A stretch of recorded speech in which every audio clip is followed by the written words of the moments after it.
శుభం వ్యాధసి గురుభ్యో నమః. మిథున రాశి వారికి మే 15వ తారీఖు నుండి 31వ తారీఖు వరకు ఏ విధంగా ఉన్న విషయాన్ని మనం విశేషంగా తెలుసుకోవడం ప్రయత్నం చేద్దాం.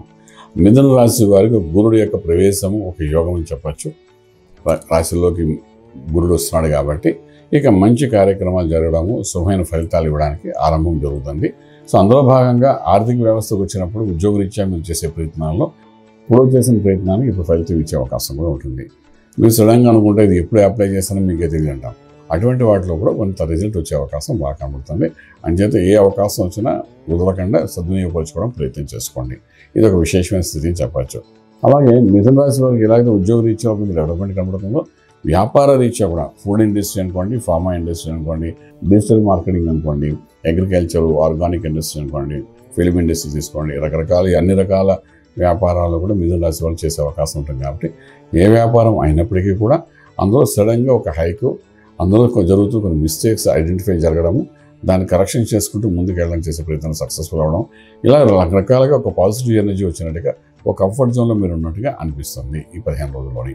అలాగే ఉద్యోగ రీత్యా కూడా మన ఉద్యోగం ఎక్కడైతే చేస్తున్నామో ఆ ప్రదేశంలో కూడా మీ మాటకు ఒక గౌరవం పెరగడం ఆరంభమవుతుంది. అదే ఒక పాజిటివ్స్ అని చెప్పచ్చు. శుభవార్తలు వింటారు, శుభమైన కార్యంలో పాల్గొంటారు, వివాహము, ఉపనయనము, అదేవిధంగా గృహప్రవేశం, శంకుస్థాపన, భూమి పూజ లాంటి కార్యక్రమాల్లో కూడా మీరు పాల్గొంటారు. పెద్దరికం అనేది కొంతవరకు వచ్చే అవకాశం ఉంటుంది. కొంచెం చంచల మనస్తత్వంగా ఉన్న మీకు ఈ గురుడు యొక్క ప్రవేశంతో మీ మాటకు ఒక బలం పెరిగే అవకాశం బాగా కనిపిస్తుంది. అలాగే ఇంపోర్ట్ ఎక్స్పోర్ట్ వ్యాపారం చాలా అనుకూలమైన వాతావరణం కనబడుతుంది.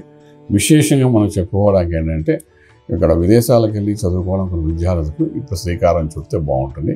అలాగే విదేశాలు చదువుకుంటున్న విద్యార్థులు కూడా ఉద్యోగ రీత్యా చేసే ప్రయత్నాల్లో కూడా కొంత సఫలీకృతమయ్యే అవకాశం బాగానే కనిపిస్తుంది చెప్పచ్చు. ఇక ముఖ్యంగా భార్యాభర్తల మధ్య ఏదైతే ఉందో, అన్యోన్యత ఏదో ఉందో అది కొంతవరకు పెరిగే అవకాశం ఇప్పుడు బాగా కనబడుతుంది. ఈ మిథునంలో బృహస్పతి ప్రవేశించడం, ద్వితీయ స్థానంలో కుజుడు ఉండడం, నీచపడి ఉండడము, అలాగే చతుర్థంలో కేతు ఉండడం, కేతు చతుర్థంలో కూడా తృతీయ స్థానంలోకి మన వస్తాడు. అలాగే మీకు రాజ్యస్థానంలో ఎప్పుడైతే శని, శుక్రుడు ప్లస్ రాహు ఉన్నారో అందులో రాహు భాగ్యంలోకి వస్తాడు. ఇంకొక 4 రోజుల తర్వాత శని, శుక్రుడు వీరిద్దరూ రాజ్యంలో ఉండడం విశేషము.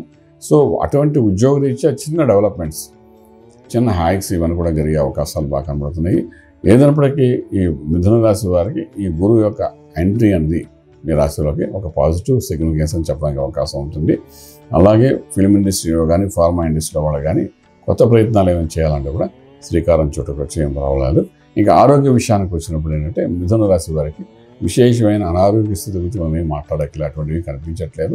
అయినప్పటికీ మంత్రం దగ్గరకు వచ్చినప్పుడు మాత్రం నారాయణ అష్టాక్షి మహామంత్రాన్ని 15 రోజులు చదువుకుంటూ ముందుకు వెళ్ళడం ప్రయత్నించండి. రాజమార్గంలో రాజ్యం పొందగలుగుతారు. శుభం వ్యాధి. పూర్తి వివరాలకు సంప్రదించండి శ్రీ వేదమాత గాయత్రి జ్యోతిష్యాలయం, Brahmasri మంతా Suryanarayana Sharma garu, Srinilayam, first floor, 101, Sai Vaibhav layout, Chitrapuri colony పక్కన, కాజాగూడ, హైదరాబాద్ 500008. సంప్రదించవలసిన ఫోన్ నంబర్ 8855559147, 8855559148, 9849996644.